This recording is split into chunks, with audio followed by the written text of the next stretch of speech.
திரு குமரகுரு, ஒரு பதட்டத்தினுடைய விளைவாக தான் நிறைய விஷயங்கள்ல அவங்க வந்து முன்னுக்கு பின்மரணா பேசுறது, அல்லது காங்கிரஸ் எங்க இருக்கு, காங்கிரஸ் முக்து பாரத்னு சொன்னவங்க இன்னைக்கு காங்கிரஸ் காங்கிரஸ் காங்கிரஸ்னு பேசக்கூடிய இடத்துக்கு அவர் வந்திருக்கிறார் அப்படின்லாம் ஆர்கே சொல்றாரு. பதற்றம்னு பார்க்காம நல்லா படிக்கிற பையன், ஸ்டேட் ஃபர்ஸ்ட் எடுக்கிற பையன் எக்ஸாம் ஹால் உள்ள போற வரைக்கும் படிச்சுட்டே இருப்பான். ஓகே, ஏன்னா எங்க ஒரு கேள்வி விட்டுறக்கூடாதுன்னு.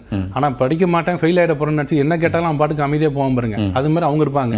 பதற்றம் வந்து எங்க தெரியுதுன்னா, இங்க தமிழ்நாட்டில் எங்களை எதிர்க்கிறவங்கள்ட்ட தான் பதட்டம் தெரியுது. ஏன்னா ஏப்ரல் 19 எல்லாம் முடிஞ்சிருச்சு, எல்லாம் ஓட்டெல்லாம் முடிஞ்சிருச்சு. இப்போ நானும் ராதாகிருஷ்ணன் சாரை பேசுறதை வச்சு யூபியில் யாரும் மாற போறது இல்லை, எங்களை யாரும் என்ன சொல்றாங்க பார்க்க போறது இல்லை.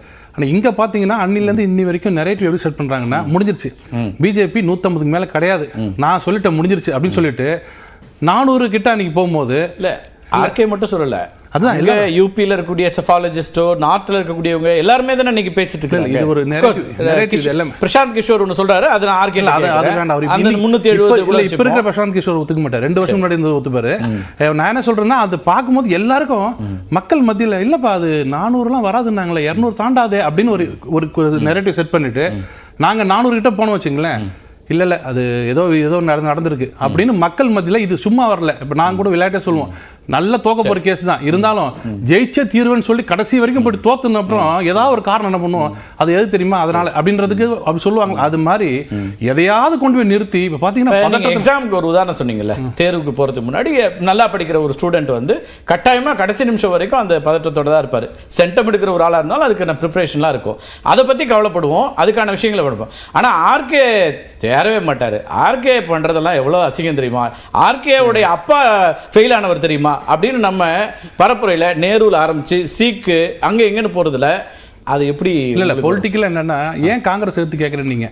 இன்னைக்கு இருக்கிற காங்கிரஸ் அதிகமாக யார் இப்போ இருக்கிற சீட்டு பார்த்தீங்கன்னா காங்கிரஸ் தான் பிரதான பெரும்பான்மையான ஒரு கட்சி. 52 52 இந்த ஊர்ல அதிகம் படிச்ச 8வது கிளாஸ் அது மாதிரி இங்க 52 தான் அதிகம். அப்ப 52 தான் நம்ம என்ன பண்றது, இருக்கிறதுல யாருப்பான்னு பார்த்தா இந்த 52 இவரை பிடிங்க, இவரை மட்டும் கேட்போம். அது இல்லாம ஆண்ட கட்சி 60 ஆண்டு காலமா ஆண்ட கட்சி. நம்ம இந்தியாவோட நாங்க என்னெல்லாம் குறையா சொல்றோமோ அதுக்கு பெரும்பான்மையான காரணம் அந்த கட்சி. அதுதான் நாங்க சொல்றோம். ஆனா அது என்ன சிக்கல், நீங்க சொல்றது கரெக்ட். 50 வருஷம் இருக்காங்க, 60 வருஷம் இருந்திருக்காங்க, 52 சீட்டோட இருக்கக்கூடிய கட்சி இதெல்லாம் இருக்குல்ல. ஆனா முதல் கட்ட தேர்தலுக்கு வரும்போது இது எதுவுமே உங்களுக்கு தெரியல. அப்ப என்ன சொல்லிட்டீங்க, உங்களோட பிரதமர் வேட்பாளர் யார் அப்படின்னு ஒரு கேள்வி கேட்டுட்டே இருந்தீங்க. அதுக்கப்புறம் 3வது கட்டத்துக்கு பிறகு உங்ககிட்ட 5 பிரதமர் இருக்காங்க அப்படின்னு சொல்ல ஆரம்பிச்சிங்க. அதுக்கப்புறம் 5வது கட்டத்துக்கு பிறகு மோடி வெர்சஸ் ராகுல் அப்படின்னு ஒரு இடத்துக்கு நீங்களே கொண்டு வந்து பாட்டுறீங்க. அப்போ எங்கேருந்து தொடங்கி எங்கே வந்திருக்கீங்கன்ற ஒன்று இருக்குல்ல, நீங்களே இப்போ ராகுல் காந்தியை அக்செப்ட் பண்ணுறக்கூடிய இடத்துக்கு வந்திருக்கீங்க அப்படிங்கிறதா பார்வை வைக்கிறாங்களா? 5 PM எப்படி சொல்கிறாங்கன்னா, ஒருவேளை இந்தி கூட்டணி வந்துடுச்சுன்னா யாரு பிஎம் கிடையாது, ஒவ்வொரு சண்டே மாறுவாங்கன்றது ஒரு இதுவா மிகைப்படுத்தி சொல்றது. ஒரு சண்டே மாறுவாங்க, அவங்க தான் 5 PM இருக்காங்க, ஏன்னா ஒருத்தருக்கு அடிச்சுப்பாங்க அப்படின்னு சொல்றது. அப்படி சொல்ல அவங்க இன்டர்னலா அப்படி பேசிட்டாங்க, இப்படி ஒரு முடிவு எடுத்துட்டாங்க அப்படிலாம் அவங்களுக்கே தெரியாத தகவல்லாம் நீங்க சொல்றீங்களேன்னு அவங்க கேட்கறாங்க. நம்ம 2004 இருந்து 2014 வரைக்கும் பாத்தீங்கன்னா துறை ரீதியாக என்ன நடவடிக்கை யாரால எடுக்க முடிஞ்சதுன்னு கிடையாது. எனக்கு இந்த துறை தான் வேணும்னு கேட்டு சண்டை போட்டு வாங்கிட்டு வந்த கட்சி இங்க இருக்கு. அது இப்ப கிடையாது. இப்ப யாரும் டிமாண்ட் எல்லாம் வைக்க முடியாது. அதுதான் என்ன சொல்றாருன்னா, இந்த வந்தாங்கன்னா எனக்கு இதுதான் வேணும்னு வாங்கி என்னன்னா பிஎம்ஓவே அப்ரோச் பண்ண முடியாது யாராலனா பிஜேபியில் இருக்கவங்களால அப்படின்னு விமர்சனம். நான் என்ன சொல்றேன், என்ன வேணா விமர்சனம் சொல்லுங்க. ஜெயலலிதா மேல என்னென்னமோ விமர்சனம் சொன்னாங்க, அவங்க தான் கண்டினியூஸா 10 வருஷம் இருந்தாங்க. அது மாதிரி மக்கள் யாரை தேர்ந்தெடுக்கிறாங்களோ அவங்க தான் இருக்க மாட்டேங்கிறது. அதுல வந்து நீங்க இவரை பார்க்கல, நீங்க உங்களை பிஎம்ஓ டச்சே பண்ண முடியல, பார்க்க இல்ல. நீங்க சொன்னதுக்கான கவுண்டர் அவங்க சொல்றேன். நீங்க வந்து இவங்க டிமாண்ட் பண்ணி மினிஸ்ட்ரி வாங்குறாங்கன்னு சொன்னா அவங்க என்ன சொன்னாங்க, அப்படி இருக்கக்கூடிய ஒரு அதிகாரப்பூர்வமான இடத்துல என்ன நடக்குதுன்னா, வேற யாருமே எந்த முடிவும் துறை சார்ந்த அமைச்சர்களுக்கே பல விஷயம் டெசிஷன் எடுக்க முடியல. என்ன பிரச்சனைனா, இவங்க எல்லாம் நான் சமாளிச்சிருவேன், உங்களை தான் சமாளிக்க முடியல. என்ன பிரச்சனை, நான் என்ன கேள்வி இல்லைங்க, இவ்வளவு பேர் லெங்தா கேக்குறீங்களா, நான் என்ன பண்றது? நான் ஒன்னு சொன்னா நீங்க ஒரு வழக்கறிஞர் இல்ல, அதுகிட்ட நான் சரியா என்னோட ஆர்குமெண்ட்ட கேள்வி வச்சாதான் அது சரியா இருக்கும். நான் என்ன சொல்றேன், பிஎம்ஓ நெருங்கறதா அதெல்லாம் இல்ல. போன முறை நம்ம இதுவே சொன்ன மன்மோகன் சிங் சொன்னாரு, நோட்டை டிசன்ட் நோட்டே அமிச்சேன் 2G ல. Yes, that was not considered. ஏன்னா இங்க நான் சொல்றத நீங்க கேட்கணும், ஏன்னா எங்களால தான் நீங்க இருக்கீங்க. அந்த ரீதியான மனப்பான்மை வரக்கூடாது. நாங்க வந்தா நாங்க தான் முழுமையா இருப்போம், பெரும்பான்மையா இருப்போம். நீங்க தேர்ந்தெடுக்கிற கட்சி எப்படின்னா ஒட்டு துணி மாதிரி அங்கங்க ஒட்டி இருந்தாங்கன்னா யார் கண்ட்ரோல் யாரும் இல்ல.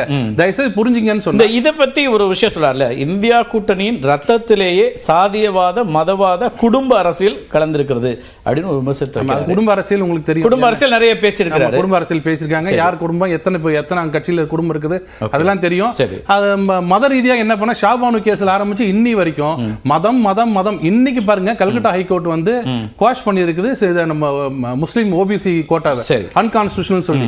இதைத்தானே நாங்கள் அணிலன்னு சொல்லிட்டு இருக்கோம். ஏங்க தயவுசெய்து மத ரீதியா சொல்லாதீங்க அன்கான்ஸ்டிடியூஷனல். முஸ்லீம்க்கு எதிரானவரா நீங்க? முஸ்லீம்க்கு எதிரானவர் இல்ல, உங்களை ஏமாத்துறாங்க, இஸ்லாமியர்கள் உங்களை ஏமாத்துறாங்க. பதவிக்கு வந்தோடனே கொடுப்பாங்க சீட்டு, ஹைகோர்ட்ல போய் குவாஷ் ஆயிடும். உடனே நான் என்னங்க பண்றது, ஹைகோர்ட்ல குவாஷ் ஆயிடுச்சுங்க அப்படின்னு சொல்லுவாங்க. சட்டப்படி இல்ல, கான்ஸ்டிடியூஷனல் படி வேலிடிட்டி இல்ல. அம்பேத்கர் அவர்களுக்கு தெரியாது, உங்களுக்கு தெரியாதுடா. நாங்க சொல்றது கேளுங்க, இது நடக்காதுன்னு சொன்னா முஸ்லீம்க்கு அகைன்ஸ்டா ஏன் பேசுறீங்க அப்படின்னு கேக்குறீங்க. இவர் ஒரு கேள்வி கேட்டார். ஏன் ஒரு விஷயம் சொல்றாரு சார், அதுலயே நான் வரேன். அந்த கேள்வியோட ஒட்டின கேள்விதான் அது. அந்த அக்யூசேஷன் வைக்கும்போது ஆம் ஆத்மி காங்கிரஸ் போல் அலையன்ஸ் விச் சா இதெல்லாம் சொல்லிட்டு இந்தியா பிளாக் பார்ட்னர்ஸை பற்றி சொல்லும்போது they are partners over corruption, appeasement of minorities, 1984 massacre of Sikhs அதை குறிப்பிடுறாரு. And lack of developments in the first 6 decades after independence. இதெல்லாம் எங்கே போகிறீங்க? இன்னைக்கு சமகாலத்தில் என்ன நடக்குதுங்கிறத விட்டுட்டு இப்போ நீங்கள் சீக் மாற்றமே இல்லை, வரலாறை சொல்லணும். அப்புறம் 2002 வரலாறையும் பேசணும். எல்லாமே பேசப்படுது. எது வந்து சட்டப்பூர்வமா எந்த கோர்ட்ல வந்து பண்ணது தப்புன்னு சொன்னாங்க? இதுல நம்ம சீக்ஸ் பண்ணது தப்புன்னு சொன்னாங்களா, 2002 தப்புன்னு சொன்னாங்களா? நான் என்ன கேக்குறேன், இது நடந்ததா நடக்கலையா? ஏங்க நடந்ததா நடக்கலையா? நடந்தது. ஆனா யார் கன்விக்ட் பண்ணாங்க? இவர் யார், பைலட் யாருக்கு பண்ணது, கன்விக்ட் பண்ணது யாரு? அப்ப மேசக்கர்ல தானே சொன்னது யாரு?